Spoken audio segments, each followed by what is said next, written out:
भारत पाकिस्तान घमासान में आपका स्वागत है। क्या चल रहा है पाकिस्तान में जब हम बात करते हैं कुलभूषण जाधव की? जी हां, वही इंडियन नेवी के ऑफिसर रिटायर्ड जिनको छल से, जिनको कपट से ईरान से किडनैप करा था। उसके बाद उनको पाकिस्तान लाया गया और फिर भारत को बोला गया कि भाई ये तुम्हारा जासूस है रॉ का, और ये जो जासूस है पाकिस्तान में धमाके करवाता है। कोई प्रूफ नहीं है पाकिस्तान के पास, कोई सबूत नहीं है पाकिस्तान के पास। कहते हैं साहब कुलभूषण जाधव ने इकबालिया बयान साइन करा है, यानी कि कन्फेशनल स्टेटमेंट। कन्फेशनल स्टेटमेंट की क्या वैल्यू है? कोई वैल्यू नहीं है कन्फेशनल स्टेटमेंट की। आप किसी को भी परेशान करके, टॉर्चर करके, उसके ऊपर तशद्दुद करके आप कुछ भी साइन करवा सकते हैं। क्या ये एक legal court of law, I mean एक लीगल प्रोसीजर के तहत, एक कोर्ट ऑफ लॉ में क्या ये खरा उतरता है? बिल्कुल भी नहीं। आज हम बात करेंगे अपने पाकिस्तानी गेस्ट से और अपने इंडियन गेस्ट से इसी मामले के बारे में, जानने की कोशिश करेंगे कि क्या चल रहा है पाकिस्तान के बारे में। ये पूरा जो कॉन्सुलर एक्सेस की बात है, ये क्या है, कितना बड़ा ढोंग है। आइए देखते हैं एक छोटा सा वीडियो, उसके बाद अपने गेस्ट के साथ आपका तारुफ करवाता हूं।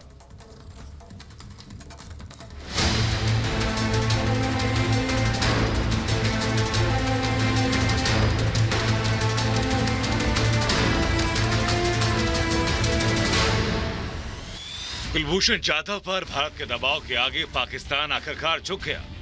गुरुवार को इस्लामाबाद में दो भारतीय राजनयिकों ने कुलभूषण जाधव से मुलाकात की, लेकिन यहां भी झूठा पाकिस्तान अपनी पैंतरेबाजी से बाज नहीं आया। उसने भारतीय अधिकारियों को खुले में कुलभूषण जाधव से मुलाकात नहीं करने दी। इससे पहले 2017 में कुलभूषण जाधव से मिलने उनकी मां और पत्नी इस्लामाबाद पहुंचे थे। मानवीय आधार पर हुई इस मुलाकात में जाधव को अपनी मां और पत्नी से सीधे तौर पर नहीं मिलने दिया गया।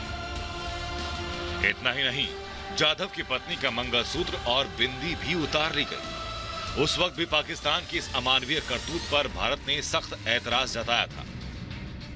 भारतीय नौसेना के पूर्व अधिकारी कुलभूषण जाधव को अवैध रूप से पाकिस्तान ने बंदी बना रखा है। पाकिस्तान जाधव पर जासूसी करने के झूठे आरोप लगाता रहा। पाकिस्तान कुलभूषण जाधव के मामले में लगातार दुनिया से झूठ बोल रहा है और बेकसूर होने के बावजूद कुलभूषण के साथ नाइंसाफी कर रहा है। पाकिस्तान जाधव मामले में इंटरनेशनल कोर्ट ऑफ जस्टिस से मुंह की खा चुका है। पहले तो उसने दबाव डालकर जाधव से मनमाफिक बयान दिलवाया और बिना फेयर ट्रायल के मौत की सजा सुनाई। सजा के खिलाफ रिव्यू पिटीशन दाखिल करने के लिए जाधव के सामने 20 जुलाई तक का वक्त है, लेकिन अपील रोकने के लिए पाकिस्तान हर तरह के हथकंडे अपना रहा है। लेकिन भारत ने देश के बेटे को इंसाफ दिलाने के लिए कमर कस ली है। पाकिस्तान चाहे जो कर ले, देश का बेटा एक दिन जरूर वापस लौटेगा। Bureau report, Republic Bharat. स्वागत है दोस्तों। मैं आपका तारुफ करवाता चलूं अपने गेस्ट के साथ, अपने मेहमानों के साथ। मेरे साथ हैं इंडिया का यानी भारत का पक्ष रखने के लिए उज्ज्वल निकम साहब, मशहूर वकील हैं। कहा जाता है कि मुंबई बॉम्बिंग्स जो 1993 में हुई थी, मुंबई बॉम्बिंग्स, उसमें इसको सॉल्व करने में, प्रोसिक्यूट करने में इनका बहुत बड़ा हाथ था, और गुलशन कुमार मर्डर केस में भी इनका जो प्रोसिक्यूट करने में, जो न्याय दिलाने में, इसमें उनका बहुत बड़ा हाथ था और बहुत क्लोजली एसोसिएटेड रहे हैं। ये 26/11 का जो केस था उसमें भी अजमल कसाब के जो खिलाफ कार्रवाई हुई थी। तो उज्ज्वल निकम साहब, मैं आपका बहुत बहुत स्वागत करता हूं। पहली बार आप भारत पाकिस्तान घमासान में आए हैं सर, बहुत बहुत स्वागत है आपका। मेरे साथ हैं वैभव सिंह, जियोपॉलिटिकल एनालिस्ट हैं और डिफेंसिव ऑफेंस नाम की यूट्यूब चैनल के फाउंडर हैं। डिफेंसिव ऑफेंस के वैभव, आपका बहुत बहुत स्वागत है। और मेरे साथ भारत का पक्ष रखने के लिए हैं याना मीरचंदानी साहिबा, कश्मीरी सोशल एक्टिविस्ट हैं, पॉलिटिकल एनालिस्ट हैं, बहुत गहरी नज़र रखती हैं भारत पाकिस्तान ताल्लुकात पे और कश्मीर में जो हो रहा है उस पे। याना, आपका भी स्वागत है। मेरे साथ हैं मुदस्सर नज़र साहब, जो लॉयर हैं, वकील हैं, पंजाब हाई कोर्ट के। मुदस्सर साहब, बहुत बहुत स्वागत है आपका और very warm welcome to you sir. मेरे साथ हैं मेरे बचपन के साथी कमर चीमा साहब, स्ट्रेटेजिक अफेयर्स प्रोफेसर भी हैं, कॉलेज में बच्चों को पढ़ाते भी हैं और भारत पाकिस्तान की जो गतिविधियां हैं दोनों मुल्क करते रहते हैं आपस, उसमें बड़ी पैनी और बड़ी, जिसको कहते हैं कि तेज नज़र रखते हैं चीमा साहब। और थोड़े समय में जावेद गफारी साहब भी हमें ज्वाइन करेंगे। अभी तक क्लियर उनसे मिल नहीं पा रहा, हमें कांटेक्ट नहीं हो पा रहा, लेकिन बहुत जल्दी वी होप कि हमें ज्वाइन करें। मेरा पहला सवाल, मुदस्सिर नज़र साहब, आप वकील हैं, दो वकील हैं हमारे पास, यहाँ पे, एक भारत का पक्ष रखने के लिए और पाकिस्तान का पक्ष रखने के लिए। मेरा सवाल आपसे सर कि जितनी मुझे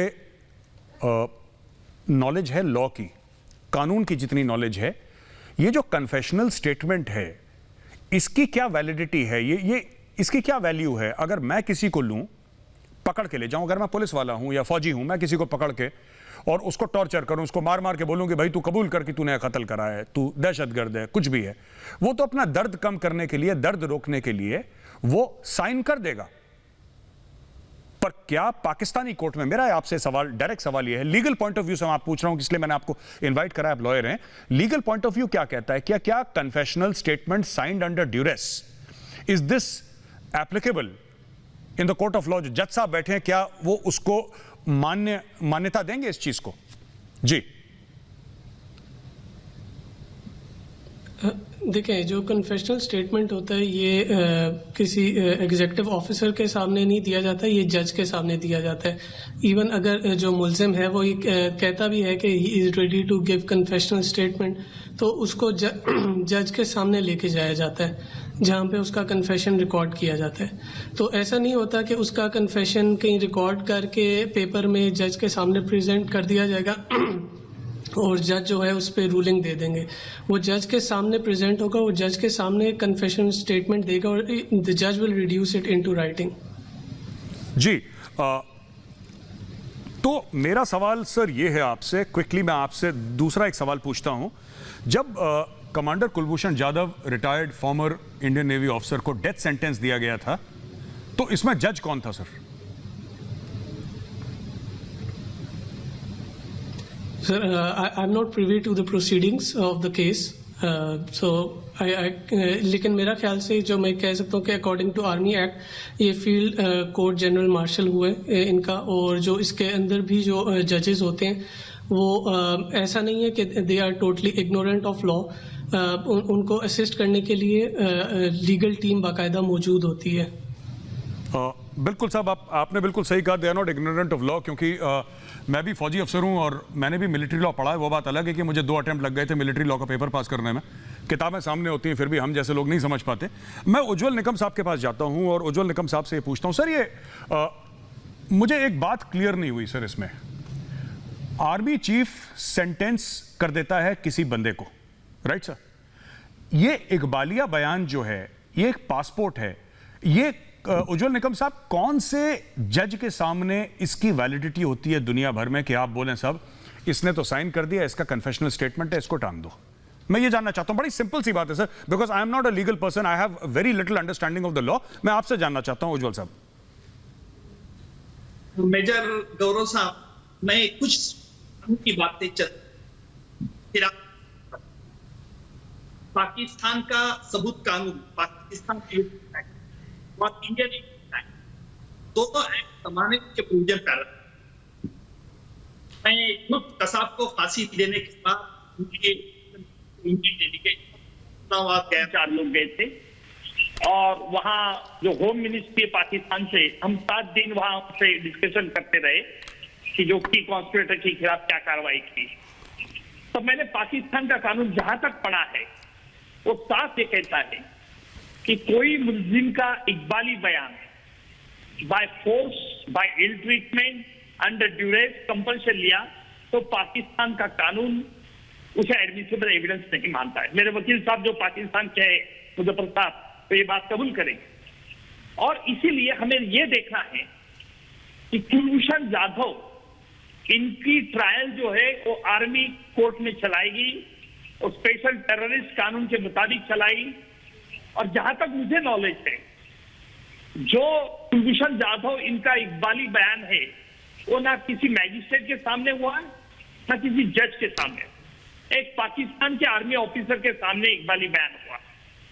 और जो पाकिस्तान का आर्मी कोर्ट है, आर्मी कोर्ट का जज तो पाकिस्तान के आर्मी ऑफिसर है, वो तो बात शायद है, मैं उनके कोई इंटीग्रिटी के बारे में डाउट नहीं करता हूं। सवाल यह है कि कुलभूषण जाधव ने जो अलेज इकबाली बयान जो पाकिस्तान के आर्मी ऑफिसर के सामने दिया है, क्या वो वॉलंटरी है, फ्रीली है, विलिंगली है?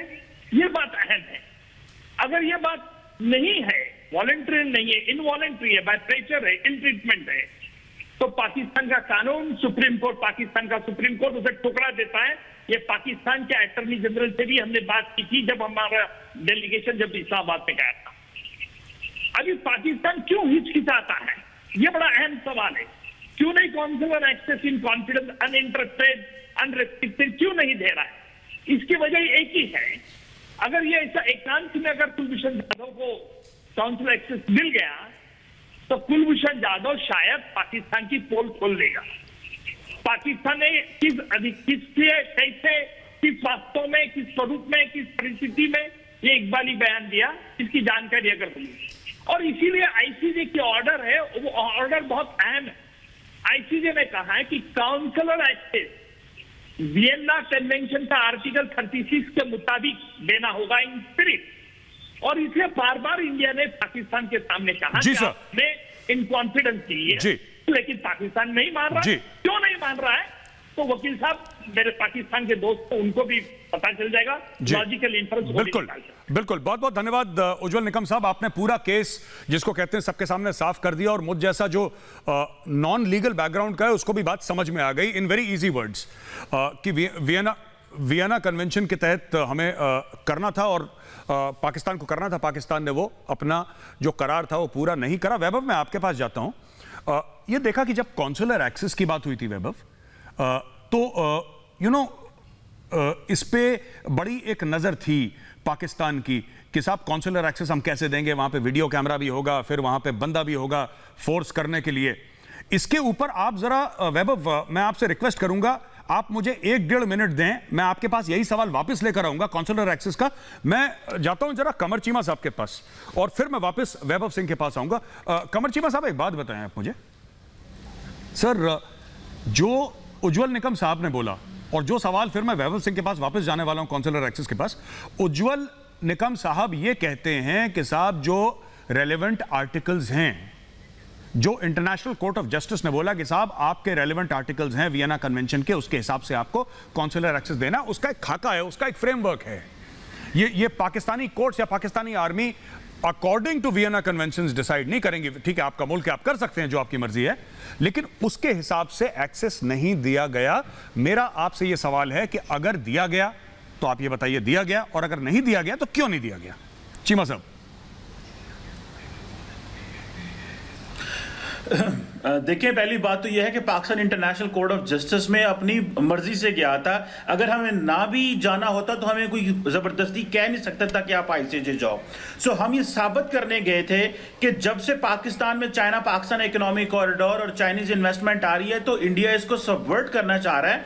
इसलिए इंडियन नेवी के सर्विंग कमांडर कुलभूषण यादव को लॉन्च किया गया। और मजे की बात है कि आप आईसीजे की बात करते हैं या कॉन्सुलर एक्सेस की बात करते हैं, जो इंडिया और पाकिस्तान का 2005 का एग्रीमेंट है, उसमें यह है कि अगर कोई बंदा ऐसा दोनों तरफ से कोई ऐसा फौजी पकड़ा जाए जो नेशनल सिक्योरिटी ग्राउंड पे पकड़ा जाए, दहशतगर्दी करता पकड़ा जाए, तो उसको कॉन्सुलर एक्सेस भी नहीं है। अब उज्जवल निगम साहब ज्यादा पढ़े लिखे इंसान है, मैं लेकिन जो मेरी हम्बल ओपिनियन है उसमें यह है कि भाई उनको तो कॉन्सुलर एक्सेस है ही नहीं थी, मिल ही नहीं सकती थी, लेकिन फिर भी पाकिस्तान ने इंटरनेशनल प्रिंसिपल्स को अपहोल्ड करने के लिए आईसीजे के कहने पे उनको 2 दफा कॉन्सुलर एक्सेस दे दी।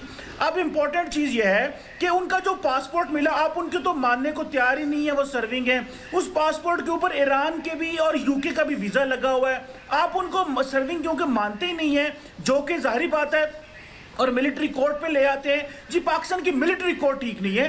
2014 के बाद जब एपीएस पे पेशावर में हमला हुआ था तो पाकिस्तान में मिलिट्री कोर्ट कॉन्स्टिट्यूशनल अमेंडमेंट के तहत बनी थी और वो मिलिट्री कोर्ट पाकिस्तान की पार्लियामेंट की अप्रूवल और सुप्रीम कोर्ट ने उसको लीगलाइज करार दिया हुआ है। और दूसरी बात यह है कि वैसे भी अगर एक इंडियन सर्विंग नेवी का बंदा पकड़ा जाए तो उसको हम सिविलियन कोर्ट में ट्राई नहीं करेंगे, डेफिनेटली मेरी अंडरस्टैंडिंग में मिलिट्री कोर्ट में जाएगा। और आखिरी बात जो इंपॉर्टेंट है वो ये है कि आपने ये कहा कि ईरान से पकड़ा गया। मैं बिल्कुल 10 सेकंड में खत्म कर रहा हूं। आपने ईरान का कभी जिक्र ही नहीं किया, वहां कोई एफआईआर दर्ज नहीं कराई, आईसीजे में आप ईरान को लेके नहीं गए, उससे तो बात नहीं करते। और जहां पे पकड़ा है उनके बारे में आप ईरान के बारे में बात करें ना, वो फिर आपको बताएंगे कि पकड़ा कि नहीं पकड़ा। जी, बहुत बहुत धन्यवाद चीमा साहब। चीमा साहब का यह कहना है साहब कि 2005 में भारतीय सरकार और पाकिस्तानी सरकार के बीच में एक अग्रीमेंट साइन हुई थी, एक डील साइन हुई थी 2005 में, जिसके तहत जरूरी नहीं है कि पाकिस्तान, मतलब लीगल पोजीशन चीमा साहब ये कह रहे हैं पाकिस्तान की ये है कि जरूरी नहीं है कि पाकिस्तान कॉन्सुलर एक्सेस दे। तो चीमा साहब आप ये कह रहे हैं कि 2005 की जो अग्रीमेंट है भारत पाकिस्तान के ऊपर, दोज अग्रीमेंट्स और that agreement supersedes the Vienna convention, ये आपका मौकफ है, क्योंकि आप ये कह रहे हैं कि सुपरसीड करता है इसको। अच्छा वैभव, जो मैंने आपसे सवाल पूछना था ना, मैंने सवाल चेंज कर दिया अभी, क्योंकि मुझे लगता है कि जो चीमा साहब ने बोला है दैट इज़ वेरी रेलिवेंट। एक तो ये कह रहे हैं कि साहब ये 2005 का जो अग्रीमेंट है अब हमने आपने जैसे गिव अप कर दिया, तो हमने तो कभी नहीं बोला कि साहब शिमला मुआहिदा भी आपने 1972 में आपने साइन करा था। फिर ये कौन सी बात करते हैं ये 1947-48 कश्मीर रेजोल्यूशंस की, आपने कर दिया ना, फिर सुपरसीड कर दिया। 1947-48 तो पहले हुआ था यूएन का, बाकी शिमला तो 1972 में हुआ था सरेंडर के बाद 1971 में। हम वो सब बातें नहीं करेंगे, वो पुरानी बातें हैं। और चीमा साहब बहुत पुराना एक नज़म भी है कि बात निकलेगी तो फिर दूर तलक जाएगी, तो हम दूर तलक नहीं जाना चाहते, हम लोग यहीं तक रहेंगे महदूद। वैभव एक बात बताइए, मैं अभी तक एक बात ये नहीं समझ पाया, और इसमें थोड़ा सा ना उज्ज्वल निकम साहब, क्योंकि मुंबई में हैं इस वक्त जहाँ तक मेरी नॉलेज है, कुलभूषण जाधव ये तो महाराष्ट्र के रहने वाले हैं, और ये बात मैं चीमा साहब से करीब 5-7 बार पहले भी बोल चुका हूं। महाराष्ट्र के रहने वाले आदमी को जासूस बना के सर्विंग नेवल कमांडर को पाकिस्तान में कोई क्यों भेजेगा? अगर हमें भेजना है तो हम पंजाब से भेजेंगे, हम एक ऐसे बंदे को भेजेंगे जो कि सिंध के एरिया से मिलता जुलता हो। क्योंकि अगर आप जैसलमेर की साइड में जाएं तो जैसलमेर के आगे एक जगह है सम के आगे सिंधी लैंग्वेज का टच आ जाता है, हम वहां के बंदे को भेजेंगे, उसको नमाज पढ़ना सिखाएंगे, उसको सजदा करना सिखाएंगे, उसको कुरान शरीफ सिखाएंगे, उसकी 1-2 साल की ट्रेनिंग करेंगे, उसके बाद भेजेंगे। हम ऐसा क्यों करेंगे कि एक बंदा जो हिंदी बोलता है उसमें साफ पता लगता है कि तो महाराष्ट्र का रहने वाला है? ये छोटी छोटी बातें हैं। और दूसरी चीज, जैसे ही पाकिस्तान कहता है कि कुलभूषण जाधव को हमने पकड़ा और पाकिस्तान ये कहता है कि वो जासूस, अभी तक ये नहीं पता लगा पाए कि जासूस है कि आतंकवादी, इसमें पाकिस्तान में कंफ्यूजन चल रहा है, immediately Sushma Swaraj ji, the late honourable Sushma Swaraj ji कहती हैं कि हाँ ये हमारा नागरिक है, हमारा सिटीजन है और हमें आप इसको वापस दीजिए। ये कौन सी इंटेलिजेंस एजेंसी है वर्ल्ड में जो अपने कोवर्ट एसेट को ओपनली ओन करती है, वो भी इंडिया का टॉप कैबिनेट मिनिस्टर ये कह रही है कि हाँ हमारा बंदा है? वैभव जरा इस पर रोशनी डालिए।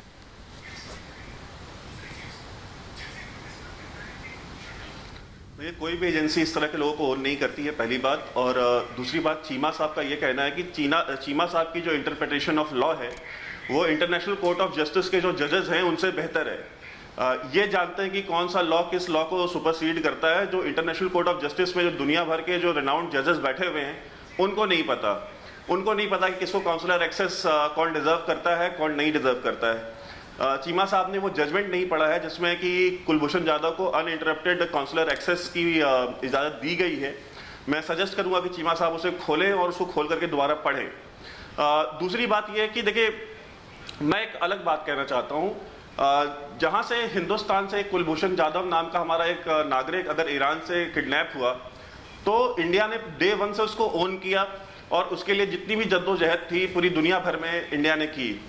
पाकिस्तान से भी एक लेफ्टिनेंट कर्नल हबीब जाहिर नाम का एक शख्स जो है, जो ISI का रिटायर्ड ऑफिसर था, वो भी गायब हुआ था और वो नेपाल से गायब हुआ। क्या पाकिस्तान ने आज तक कभी उसके बारे में बात करी है? क्या पाकिस्तान ने कभी वो जद्दोजहद दिखाई है अपने उस शहरी के लिए? क्या पाकिस्तान ने ये पता करने की कोशिश की कि वो हमारे फौज का एक रिटायर्ड ऑफिसर है और वो कहाँ है और उसको किस तरह से जो है कि बाजियाब कराया जा सकता है? ये पाकिस्तान नहीं करता। तो ये एक डिफरेंस दिखाता है कि दो ऐसे देश हैं जहां पे एक देश अपने नागरिकों को ना सिर्फ ओन करता है, उनका सम्मान करता है, उनके लिए ईंट से ईंट बजाने के लिए तैयार बैठा होता है, और दूसरी तरफ वो देश है जो कारगिल में अपने हजारों सैनिकों को डिसोन कर देता है, लेफ्टिनेंट कर्नल हबीब जाहिर को डिसोन कर देता है, क्योंकि उसकी फौज का, उसकी जो ISI है, उसके जो अपने पर्सनल वेस्टेड इंटरेस्ट हैं वो पूरे होने चाहिए। आर्मी पब्लिक स्कूल पेशावर की जो बात करी थी अभी चीमा साहब ने कि उसके बाद जो है कि ये मिलिट्री कोर्ट्स बनाई गई, क्या इन्होंने एहसानुल्लाह एहसान को उसी मिलिट्री कोर्ट में ट्राई किया जो कि जिम्मेदार था आर्मी पब्लिक स्कूल में इनके बच्चों के कत्ल में? क्या एहसानुल्लाह एहसान आज की डेट में इस्लामाबाद में है? अगर वो इस्लामाबाद में नहीं है तो कहाँ है? चीमा साहब बताएं। उसको जो VIP ट्रीटमेंट्स दी गई वो क्या पाकिस्तान के उन मासूम बच्चों का कत्ल करने की वजह से दी गई? क्या इनके यहाँ यही मयार है कि जो पाकिस्तानियों की जान लेगा, उनके बच्चों को मारेगा, उनको ये बैठ करके बिरयानी भी खिलाएंगे और सेफ हाउसेज में भी रखेंगे? और एक मासूम इंसान जो कि ईरान में रहता है, अपना बिजनेस करता है, उसको ये उठा करके ले आएंगे ताकि इनकी आईएसआई का जो अपना वेस्टेड इंटरेस्ट ऑफ वेंडेटा है वो पूरा किया जा सके। मैं आखिरी बात कंक्लूड करना चाहूंगा कि इन्होंने बहुत सारी कोशिशें की कि किसी तरीके से कुलभूषण जाधव को कराची और लयारी में उजैर बलोच से जो है लिंक किया जाए, ये वो नहीं कर सके। पहले इन्होंने उसको जासूस बताया, वो नहीं कर सके। फिर इन्होंने आतंकवाद का मुकदमा, ये जो चल रही है पाकिस्तान में, ये पूरी लिपापोती का काम है और कुछ भी नहीं है। जी जी जी, बहुत बहुत धन्यवाद आपका। मैं जाता हूं। जावेद गफारी साहब हैं हमारे साथ, जर्नलिस्ट हैं, पाकिस्तान से ज्वाइन कर रखा है। जरा जावेद गफारी साहब को स्क्रीन पर लाइए। गफारी साहब, आपका थोड़ा सा connection it's slightly iffy sir. मैं कोशिश करूंगा आपसे पूरा सवाल पूछना। अभी जो ऑनरेबल जस्टिस चीमा हैं जिन्होंने लॉ को इंटरप्रेट करा था, तो जस्टिस चीमा साहब ये कहते हैं कि साहब मैं इसको ना 2005 का जो मुआहदा था दैट सुपरसीड्स द वियना कन्वेंशन, ये तो पहली बार हम बात सुन रहे हैं सर। लेकिन मेरा आपसे सवाल है, एहसानुल्लाह एहसान जिसको वो जो मदर्स एसोसिएशन है वहां की, यानी कि पेशावर के आर्मी पब्लिक स्कूल में जो बच्चे मारे गए थे, इनोसेंट चिल्ड्रन वर किल्ड, वहां पे जो है एसोसिएशन, उसने भी गुहार लगाई थी, उसने भी रिक्वेस्ट करी थी इमरान खान को, आर्मी चीफ को चिट्ठी लिखी थी कि आपने एहसानुल्लाह एहसान को छोड़ दिया। तो एक बात बताइए साहब, एक आम हिंदुस्तानी जो अपना बिजनेस कर रहा है ईरान में, उसको तो आपने मार के टॉर्चर करके इकबालिया बयान उससे ले लिया किसी तरीके से। वो मैं आपके पास पकड़ा जाऊं, अगर मैं पाकिस्तान में चला जाऊं तो आप मुझसे बोल सकते हैं कि भाई तुम्हारा नाम गौरव वारिया नहीं, तुम्हारा नाम जावेद गफारी है। और अगर आप इधर आ जाएं तो मैं आपको गौरव वारिया बुलवा सकता हूं। वो तो नॉर्मल सी चीज़ है साहब। दर्द रोकने के लिए इंसान कुछ भी करने को तैयार हो जाता है, तो आपने उसको टॉर्चर कर दिया। अब आप एक बात बताइए सर, ये जब आप कॉन्सुलर एक्सेस की बात करते हैं, एहसानुल्लाह एहसान को भी एक मिनट के लिए हम छोड़ देते हैं, आप कॉन्सुलर एक्सेस की बात करते हैं, जब unhindered and unfettered consular access की बात कही जाती है कन्वेंशंस के हिसाब से, तो उसको क्यों नहीं देता पाकिस्तान? क्यों जरूरी है वहां पे कि उस कमरे में एक आईएसआई का बंदा खड़ा हो? जब उसकी वाइफ मिल रही है तब आईएसआई का बंदा खड़ा हो वहां पे? वाई? आपने ऑलरेडी एक ग्लास का पैनल लगा रखा है, तो कोई अटैक नहीं हो सकता। I am sure bullet proof glass लगाया होगा, उनकी चेक कर दिया मेटल डिटेक्टर से, औरत का आपने मंगलसूत्र निकाल दिया, आपको बिंदी में पता नहीं कौन सी न्यूक्लियर वेपन दिख गया उसकी बिंदी में, आपने बिंदी भी निकाल दी एक सुहागन औरत की। चलिए कोई बात नहीं, ये पाकिस्तान का उसूल है, पाकिस्तान की ये मॉरल स्टैंड है कि इस तरीके से हम औरतों की बेइज्जती करेंगे। कोई बात नहीं, आपकी मर्जी है sir, we can not teach you anything. Ghaffari sahab एक बात बताइए, क्यों नहीं आपने दिया अनहिंडर्ड एक्सेस कुलभूषण जाधव को? 2 मिनट का वक्त आपके पास है। शुक्रिया मेजर कारोबारिया, और आपने साथ ही टाइम 2 मिनट का दे दिया। ये बहुत जबरदस्त हो गया कि मैं आप 2 मिनट बगैर किसी डिस्टर्बेंस के बोल सकूंगा। मेजर कारोबारिया, आपने कहा कि खातून को हमने इज्जत नहीं दी। हमने खातून को, उनकी जो मिसेज थी और उनकी वालदा को बिल्कुल इज्जत दी है। उनके जूते हमने जरूर उतरवाए हैं, जिन जूतों में लगा हुआ आला मिला है, हमारे जो जराए हैं उसके अंदर मौजूद था। अगर वो हम ना आला वो जूते निकलवाते तो वो आला साथ जाता और आप सुन रहे होते, जो कि गलत बात है, जो हमेशा की गलती आप करते हैं और दोहराते हैं और फिर उसके बाद ढिठाई से मानते भी नहीं है। नंबर 2, बाकी उसको हम दे रहे हैं रसाई, काउंसलर तक रसाई हम जबरदस्ती दे रहे हैं कि भाई इंटरनेट उसने आईसीजे ने जो बोला है हम उसकी वो कर रहे हैं। आप भी मेहरबानी करके इससे मिलिए, कुलभूषण जाधव से मिलिए, और आपने जो हमने शराइत आपने रखी वो हमने हटा दी।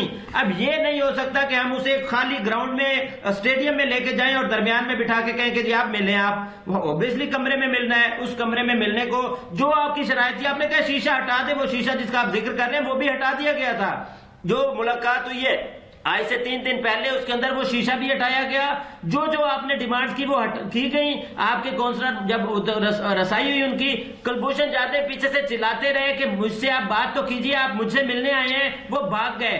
अच्छा, उसके सेकंड डे फिर उसको वो दिया गया, मौका दिया गया कि जनाब आप दोबारा रसाई कीजिए। हम तमाम तर कवायद का ख्याल रखते हैं, तमाम तर असूलों का ख्याल रखते हैं। बाकी आपने की कि कुलभूषण जाधव को हम क्यों भेजेंगे वो बना के, ये आपका मसला है, ये आपने गलती की है, हमने नहीं गलती की। कुलभूषण जाधव ने तमाम चीजें मानी है बगैर किसी प्रेशर के।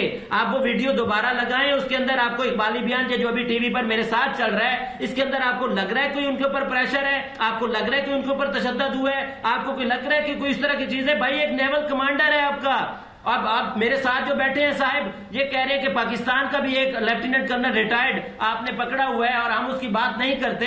हम क्यों उसकी बात नहीं करेंगे? हम अपने तरीके से उसकी बात करेंगे। और ये आपका रिटायर्ड नहीं है, ये मौजूदा है। मेजर गारावारिया रिटायर्ड है, कुलभूषण जाधव मौजूदा है, आपका नेवल कमांडर है इस वक्त। एमएनए सुषमा स्वराज उसको मान रही है, उसको मानना पड़ेगा। आपका तमाम रिकॉर्ड के मुताबिक ही इज सर्विंग ऑफिसर। जब सर्विंग ऑफिसर होता है तो उसकी बात और होती है। रिटायर्ड का अपना एक तरीकाकार है, वो सिविल उसमें आ जाता है और वो अपने सिविल तरीके से हम लोग करेंगे। हो सकता है कर भी रहे हो सकता है कर भी चुके हो। जी जी, ओके, बहुत धन्यवाद जावेद गफारी साहब आपका। आपने अपने कमेंट्स दिए। 2-3 बातें मैं करता हूं, फिर मैं याना मीरचंदानी के पास जाता हूं। सबसे पहले जावेद गफारी साहब, आपने बोला आला मिला, यानी कि कोई इंस्ट्रूमेंट मिला। ये तो आपने कभी फोटो में दिखाया नहीं हमें कि कोई आला मिला, कोई इंस्ट्रूमेंट मिला। आपने जूते उतरवा दिए, कोई गलत बात नहीं है, ठीक है, आप कर सकते हैं।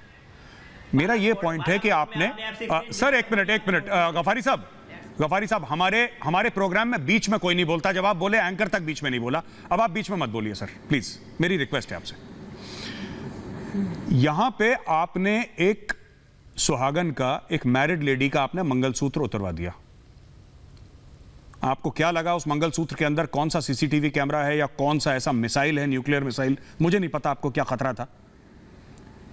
उसकी बिंदी से आपको क्या खतरा था मुझे नहीं पता, आई डोंट नो, क्योंकि ये सब चीजें हमें नहीं पता, ठीक है। कौन सा उसके अंदर इंस्ट्रूमेंट मिला, कौन सा आला मिला, मुझे तो आज तक ये समझ में नहीं आया, क्योंकि आपने कभी मीडिया में बताया नहीं को आला मिला। ये बात की स्टोरी है आपकी। पूरी कोशिश थी ह्यूमिलिएट करने की, बेइज्जत करने की, मोराल तोड़ने की। आप कहते हैं स्टेडियम में क्या मिलवाएं, हमने नहीं बोला स्टेडियम में मिलवाएं, लेकिन अगर एक मां अपने बेटे से मिल रही है, अगर एक पत्नी अपने पति से मिल रही है, तो can you please do them the courtesy of leaving the room? निकल जाए वो वहां से कमरे से। क्या डर है आपको? किस चीज का खौफ है? क्यों वहां पे कैमरा लगा रखा है आपने? किस बात के लिए? किस चीज का डर है? क्या बोल देगा ऐसा कमांडर कुलभूषण जाधव जिससे पाकिस्तान की सियासत हिल जाएगी? बिल्कुल ऐसे। देखिए साहब, ऐसा है, ये सब गलत बातें हैं। मैं जाता हूं याना मीरचंदानी के पास। याना जी, एक बात बताइए, ये ह्यूमिलिएशन की बात नहीं है। You ask a woman to remove her mangalsutra and her bindi, and Indian society में ये चीज को बहुत खराब माना जाता है। ये कोई अच्छी बात नहीं है। अगर आप इनको बोलें कि कुछ ऐसी चीज करो, तो ये फिर पाकिस्तानी फिर विक्टिम कार्ड प्ले करते हैं बहुत जबरदस्त। इसके बारे में याना जी आपके क्या कमेंट्स हैं? ये तो हर डिबेट में मैंने ये पहले भी बोला है कि दे डोंट हैव, इनको टॉलरेंस ही नहीं है दूसरे कल्चर्स के लिए, दूसरे रिलीजन्स के लिए। तो आप देखिए, कल भी एक बुद्धा का स्टैचू जो मिला था, it is a historical, it is like a archaeologist के लिए वो एक मतलब एक गोल्ड माइन की तरह है। उसको ये तोड़ने लग गए क्योंकि वो बुद्धा का स्टैचू था, क्योंकि वो उनके इस्लाम के खिलाफ है।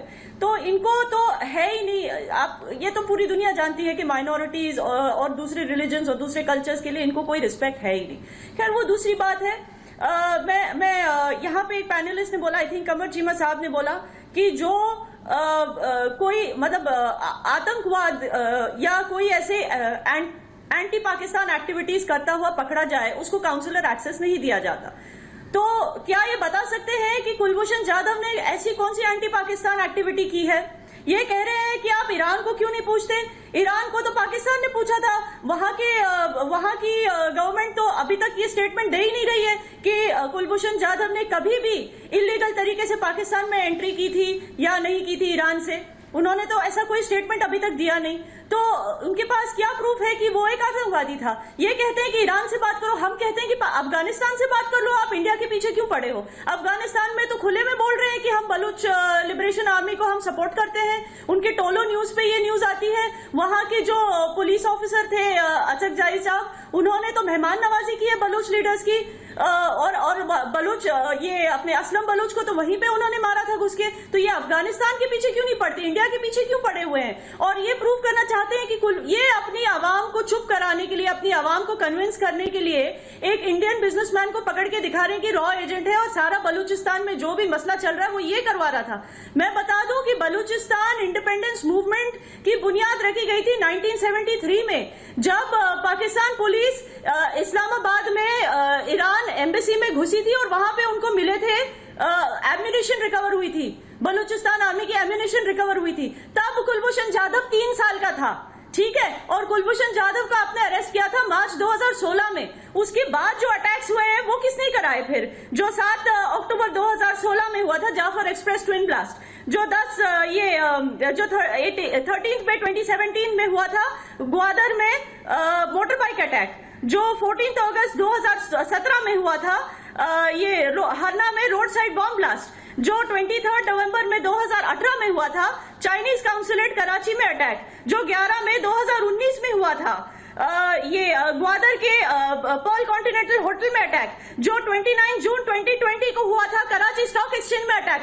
तब ये सारे अटैक्स जब हुए थे तब तो कुलभूषण जाधव जेल में था, फिर किसने करा ये सब अटैक्स? क्यों आप कुलभूषण जाधव को बलूच लिबरेशन आर्मी के साथ जुड़े रहने या बलूचिस्तान लिबरेशन के मामले में जुड़े रहने का झूठा आरोप क्यों लगा रहे हैं उस पे? और दूसरी बात, इनकी ये जो झूठी बातें हैं ना, ये झूठी जो कन्फेशन वाली वीडियोस, मैं प्लीज मुझे 1 मिनट दीजिए।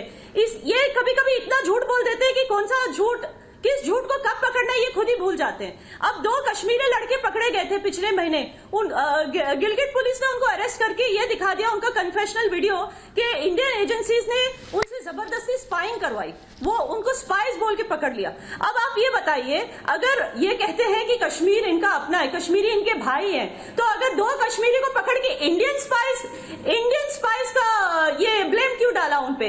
और इनके घर वालों का कहना है कि 2 सालों से ये घर छोड़ के बाहर गए हैं काम करने के लिए। तो क्या 2 साल तक ये वेट कर रहे थे कि पाकिस्तान की सियासत इनको पकड़ के अरेस्ट कर ले? अगर पाकिस्तान इनका भाई है तो, और अगर इंडियन एजेंसीज ने इनको फोर्स किया होता स्पाइंग के लिए, तो क्या ये पहले ही नहीं बोल देते पाकिस्तान सियासत को कि हमें यहाँ भेजा गया स्पाइंग के लिए? तो ये इतने झूठ बोलते हैं कि इनको खुद नहीं समझ आती कि कौन सी बात को कब पकड़नी है। जी ठीक है याना जी, बहुत बढ़िया पॉइंट्स थे आपके। मैं मुदस्सिर नजर साहब के पास जाता हूं। मेरा सवाल सर आपसे ये है कि पहले तो क्या प्रूफ है? ये जो आपने एक पासपोर्ट की बात करी और एक इकबालिया बयान की बात करी, ठीक है सर।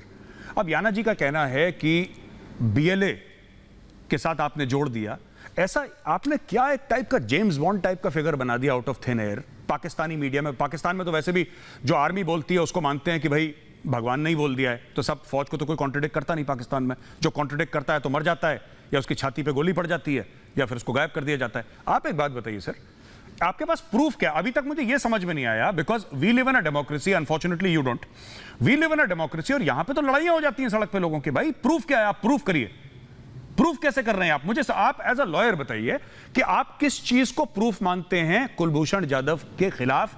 आपके पास एक पासपोर्ट है। मैं आपसे, अच्छा let me be the devil's advocate sir, Mudassir नजर साहब, let me be the devil's advocate, ठीक है? मैं ये कहता हूं, 1 मिनट सर, 1 मिनट मेरा सवाल सुन लें। मैं ये कहता हूं, 1 मिनट साहब, let me complete my question sir. मेरा ये आपसे सवाल है कि मैं ये कहता हूं एज अ डेविल्स एडवोकेट, मैं ये कहता हूं कि जनाब इकबालिया बयान झूठा है क्योंकि एक आर्मी ऑफिसर के सामने लिया गया, पाकिस्तानी आर्मी ऑफिसर के सामने लिया गया, नंबर 1। जज का नाम किसी को नहीं पता, चार्जशीट किसी ने नहीं देखी, वकील कौन है किसी को नहीं पता, ये कोर्ट कहां पे था किसी को नहीं पता, और जिसके बारे में कुछ नहीं पता आपने चिपका दिया एक कि ये साहब टेररिस्ट है, स्पाई है, जो भी है। पहली चीज ये किसी को नहीं पता, हमें तो नहीं पता कौन जज है, कौन लॉयर है, कौन फ्रेंड ऑफ द अक्यूज्ड है। मिलिट्री के बारे में थोड़ा बहुत नॉलेज मुझे भी है, कम है, लेकिन इतना पता है कि everybody is given a fair trial at least in the Indian army, right? Now जैसे आपका सिटीजन था, राइट, आपका सिटीजन था अजमल कसाब, और यहां पे उज्जवल निकम साहब हैं जिन्होंने फांसी दिलवाई थी अजमल कसाब को। अजमल कसाब को कोई मिलिट्री कोर्ट ने ट्राई नहीं करा था इंडिया में, उसका एक वकील था, और उसके खिलाफ जो लड़ाई लड़ी उज्जवल निकम साहब हैं, ये हीरो हैं हमारे। He has given justice to hundreds of Indian families who were killed in 26/11 very unfortunately. He has ensured that they get justice. मैं आपसे एक बात पूछना चाहता हूं, क्या प्रूफ है आपके पास सर?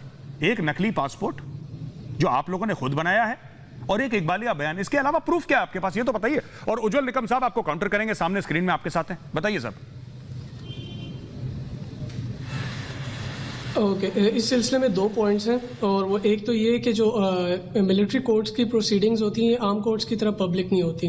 अब हाउएवर अगर इसमें आपका ये आर्ग्यूमेंट मान भी लिया जाए कि कोई प्रेजुडिस कॉज हुआ है इसको आपका जो है कुलभूषण जाधव, तो जो प्रेसिडेंट का ऑर्डिनेंस आया अभी, जिसके तहत अभी कल तक की है अभी चांस है कुलभूषण जाधव के पास अपील का, उसमें बाकायदा ग्राउंड्स मेंशन किए गए हैं, एविडेंस का भी उसमें ग्राउंड है और राइट टू फेयर ट्रायल का भी, कि अगर ये 2 प्रेजुडिस हुए तो इस्लामाबाद हाई कोर्ट का जुरिस्डिक्शन है कि वो उसको रिवाइज और रिव्यू कर सकता है।